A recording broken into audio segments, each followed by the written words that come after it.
arus mudik Lebaran 2023 maupun balik Lebaran dinilai terkendali. Sejumlah rekayasa lalu lintas saat arus mudik maupun balik dianggap berhasil mengantisipasi dan mengurai kemacetan.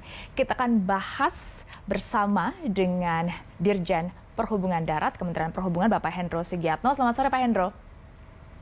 Selamat sore Mbak Stefani. Assalamualaikum warahmatullahi wabarakatuh. Waalaikumsalam. Pak Hendro, apresiasi banyak mengalir untuk momen arus mudik maupun balik Lebaran tahun ini. Kalau dari Ditjen Perhubungan Darat Kementerian Perhubungan sendiri, datanya seperti apa? Terima kasih Mbak Stefani pada kesempatan yang baik ini. Yang pertama saya tentunya mengucapkan terima kasih kepada masyarakat yang menjalankan mudik dan balik, yang kerjasama yang sangat baik, yang selalu mengupdate informasi tentang pergerakan lalu lintas dan menaati himbauan pemerintah maupun petugas yang di jalan sehingga mendapatkan irama yang sama gitu, sehingga mudik dapat berjalan dengan baik.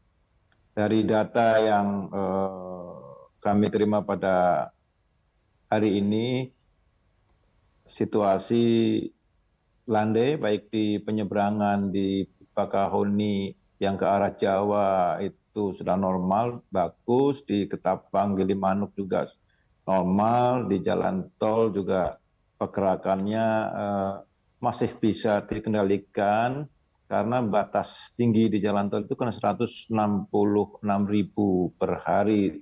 Hari ini di bawah itu 130.000. Jadi lancar pergerakan lalu lintas, dan one way juga sudah dicabut ya, one way maupun kontraflow, sehingga sudah normal kembali.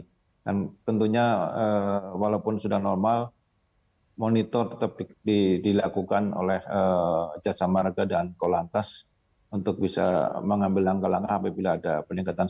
Tapi saya yakin semua sudah landai dan berjalan dengan baik.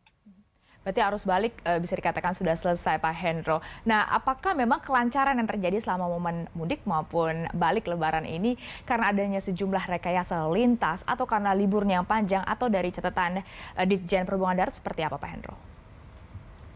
Jadi setiap kita mengamankan arus mudik dan arus balik, kita evaluasi. Tahun kemarin kita evaluasi untuk perbaikan tahun ini. Evaluasi apa yang perlu ada perbaikan. Habis itu kita melakukan persiapan lebih awal. Kita Januari itu sudah melakukan survei mengidentifikasi titik-titik permasalahan di mana yang muncul. Dan yang tidak kalah penting adalah koordinasi dan saling percaya. Itu menjadi prinsip yang sangat penting kita membangun manajemen lalu lintas itu dengan baik. Jadi berdasarkan analisa evaluasi tahun kemarin, kita perbaiki tahun ini. Dan tentunya yang tidak kalah penting, peran serta masyarakat itu luar biasa, dan informasi lebih awal kami sampaikan tentang rekayasa dan jadwal rekayasa, one way, kontraflow maupun pembatasan pergerakan kendaraan angkutan. Kita lebih awal kita informasikan sehingga masyarakat bisa menata kapan waktu akan kembali.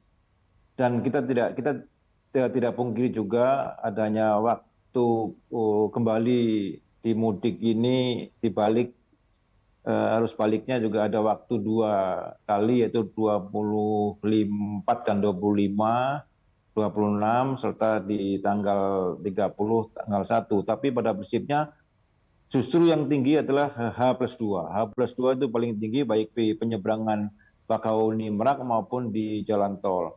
Tapi semua saya lihat tuh merata dan mendengar himbauan-himbauan dari pemerintah, dari petugas untuk waktu-waktu balik. Dan saya ucapkan terima kasih sekali lagi pada masyarakat yang luar biasa pada arus balik dan arus mudik pada tahun ini dengan persiapan yang sangat bagus. Pak Hendro, berarti sesuai prediksi ya dari Kemenhub maupun semua stakeholder, apa yang terjadi saat mudik maupun balik Lebaran ini, termasuk soal pengguna transportasi umum yang mau menggunakan mudik gratis, termasuk juga kalau pantauan dari jurnalis Universe masih banyak juga ternyata pengguna sepeda motor untuk mudik di jalur arteri, Pak Hendro. Ya, memang betul. Kita menyiapkan mudik gratis. Mudik gratis itu salah satu upaya kita bagaimana menurunkan masyarakat kita yang menggunakan sepeda motor bisa menggunakan kendaraan bis gratis yang kita siapkan. Memang masih cukup tinggi pergerakan masyarakat kita menggunakan sepeda motor melewati jalur arteri, tapi kita juga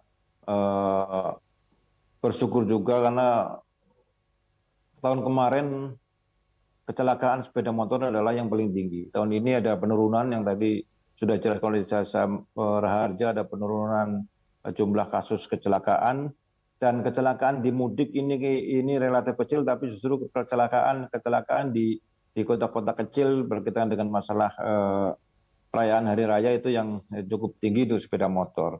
Dan kami juga menghimbau untuk persiapan mungkin tahun depan, atau kita juga menghimbau untuk mengurangi penggunaan sepeda motor, dan kami juga akan menyiapkan secara maksimal mudik-mudik gratis untuk tahun depan dengan berbagai moda transportasi baik darat, bis, kereta api maupun kapal laut. Yang tahun ini sudah maksimal kita siapkan, dan mudah-mudahan ke depan juga kita akan lebih maksimal lagi menyiapkan sehingga saudara-saudara kita akan mengurangi mudik dengan sepeda motor. Memang sepeda motor masih cukup tinggi ya, karena mungkin faktor-faktor sosial juga gitu ya. Dia pulang ke kampung bawa sepeda motor mungkin akan menunjukkan bahwa ada keberhasilan gitu. Betul. Pak Hendro, tapi juga tapi kalau alasan jalan-jalan juga karena kita juga menyiapkan tuh kapal sepeda motor gratis. Kita juga menyiapkan truk-truk untuk mengangkut sepeda motor ke kampung. Jadi saya kira tidak ada alasan lagi tahun harusnya depan Pak mungkin Hendro. bisa dipikirkan lagi untuk itu. Pak Hendro, tahun ini sudah baik, mendapatkan banyak apresiasi, tapi tentu kita ingin lebih baik lagi. Apa strategi yang harus dimaksimalkan sehingga tadi bisa lebih baik dari tahun ini? Begini Mbak, mudik dan balik itu setiap tahun ada, tapi tantangan dan situasi pasti berbeda. Maka tantangan dan situasi itu akan selalu dikelola kita dari semua stakeholder, dari perhubungan, Korlantas, dari PUPR, pengelola jalan tol. Kita minimal 6 bulan sebelum itu kita sudah menganalisa apa yang akan terjadi pada Lebaran akan datang. Baru kita menentukan strategi apa yang akan kita gunakan, akan kita bersama-sama kita laksanakan untuk mengantisipasi itu. Tapi pada dasarnya setiap selesai kita melakukan aktivitas pengamanan arus mudik, pasti kita akan melakukan evaluasi itu perbaikan ke depan. Yang sudah baik akan kita pertahankan, tapi ada yang belum maksimal akan kita maksimalkan. Tapi masyarakat juga harus paham tingginya lalu lintas di jalan pasti akan mengurangi layanan di jalan gitu ya. Itu yang harus kita sadari. Dan sekali lagi bukan hanya dari kami petugas yang menyiapkan strategi untuk kelancaran, tapi dari masyarakat juga berperan serta memperlancar lah ya, menaati himbauan, bisa mengatur waktu dengan baik.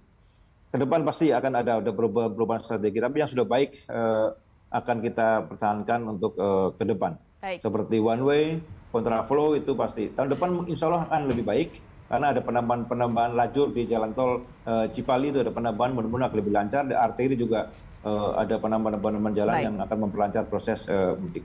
Berarti beberapa bulan lagi lah baru kita ngobrol dengan Pak Hendro terkait dengan persiapan untuk arus mudik di tahun depan. Terima kasih Pak Hendro Sugiatno, Dirjen Perhubungan Darat, Kementerian Perhubungan sudah bergabung bersama kami di Berita Satu Sore.